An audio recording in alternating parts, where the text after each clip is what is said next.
The organization that I'm going to be speaking about is called the Jewish National Fund in English. In Hebrew, it's called Keren Kayemet Israel, which actually is the literal translation is Perpetual Fund for Israel. It has nothing to do with Jewish National Fund. And I call it the colonial pillar of Israel's apartheid regime. And the reason that I have to hurry is because I've noticed that we're using this term apartheid a lot today, but I'm not so sure that we all agree on what this word means. So I'm going to but it ties into the Jewish National Fund. So I'm going to start with that. When we talk about apartheid, of course, the term itself comes from Afrikaans, and it comes from the case of systematic racial institutionalized discrimination in Southern Africa. And of course, we can spend weeks talking about what apartheid looked like in South Africa, but on a map, it looked like this. Essentially, the 90% black population of South Africa was essentially squeezed into the colored areas on the map, which were known as the Bantustans or the homelands. And this is how the South African regime both colonized the rest of the land, 93% of the land of South Africa, 87% of the land of South Africa, but also tried to force all of the black population to become citizens of these homelands, and then to get international recognition of these homelands as independent states. So this way, the 90% black majority would become citizens of other countries, the homelands, and the 10% white minority would become the 100% majority. When we talk about a Palestinian independent state and the declaration of a Palestinian state in the West Bank ghettos and the Gaza ghetto, it's essentially the same idea, to push the Palestinians into these kinds of homelands and then to get the world to recognize it as a state, while really Israel maintains all of its authority. In South Africa, this racial discrimination was built into the law, right? We could read laws like the Group Areas Act or other acts that clearly show us what are the races in South Africa and what are the rights of each, and the way that the discrimination works in the law. Israeli law is much more sophisticated, and I'll talk about that in a second. But just to say, when we talk about Israeli apartheid, we are not making a comparison with South Africa. It's not a checklist of the things that South Africa did that we compare with what Israel is doing.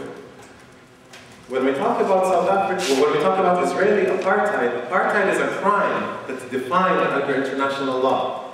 The way that torture or piracy or genocide or any crime is defined in the law. So like the biggest case of the genocide in the 20th century was the Nazi Holocaust. But when there was a genocide in Rwanda, we didn't go and compare what happened in Rwanda with what happened in Europe and say, oh, but in Europe they were communists and Jews and disabled people, but in Rwanda it was something else. No, we look at the crime, what's the definition of the crime, and then we see if it was committed.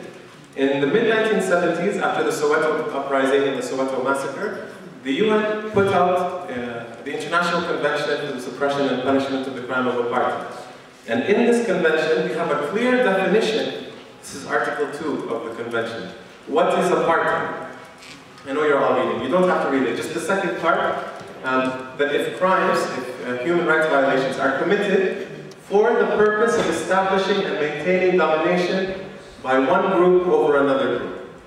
Right? This is the crime of apartheid. And the practices that we talk about here, again, don't read. This is essentially the same as the Universal Declaration of Human Rights.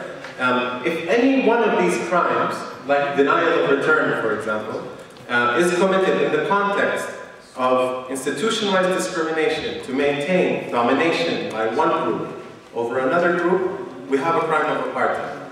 Israel commits all of these in the context of maintaining the domination of what it calls the Jewish nation or the Jewish race or the Jewish ethnicity over non-Jews in Palestine, which also happen to be the Palestinians. Right? It's very clear that Israel is committing the crime of apartheid. And just in case you were wondering if that convention was just about South Africa, which it wasn't, in 2002, this is 8 years after the elections of 1994, after the official end of political apartheid in South Africa, the Rome Statute, which establishes the International Criminal Court, again defines the crime of apartheid. right? And it's almost the exact same definition. Institutionalized regime of systematic oppression and domination by one racial group over any other racial group or groups. Right? So it's very, very easy to talk about Israeli apartheid. It's not controversial. For Israel, it's controversial, but for us, it's not controversial because it's a very clear definition of a crime, and Israel is very clearly not just committing this, it's committing much more than this. Right? So this is the first thing. I'm going to skip this, but the apartheid in itself is not a goal, right? The state doesn't use apartheid just because it loves to discriminate against people. Apartheid is a means to something else, right? In the case of South Africa, apartheid was used for the exploitation of black labor, to essentially steal the work of the indigenous majority and to make South Africa one of the most powerful economies in the global south by stealing this labor. If you were a black South African living under apartheid, you would have a very tough time leaving South Africa.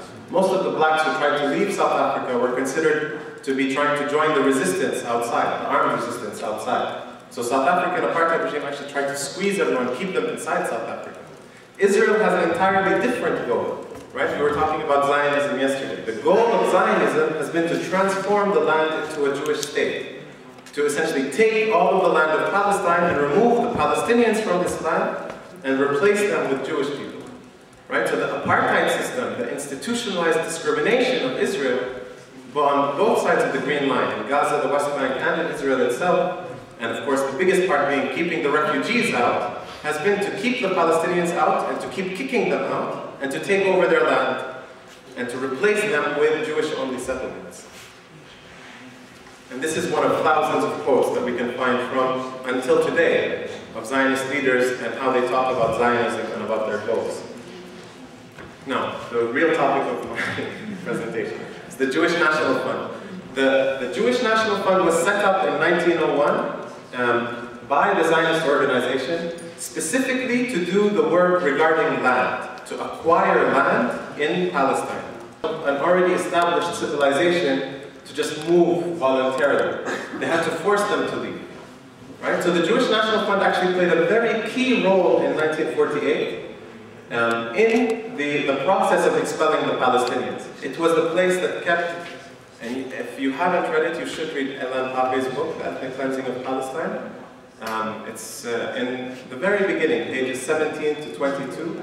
He describes how the Jewish National Fund maintained files on all of the Palestinian towns and villages. It would say how big the village is, what crops are kept in it, who are the people involved in the resistance, who are the people that might be collaborators with the Zionist movement.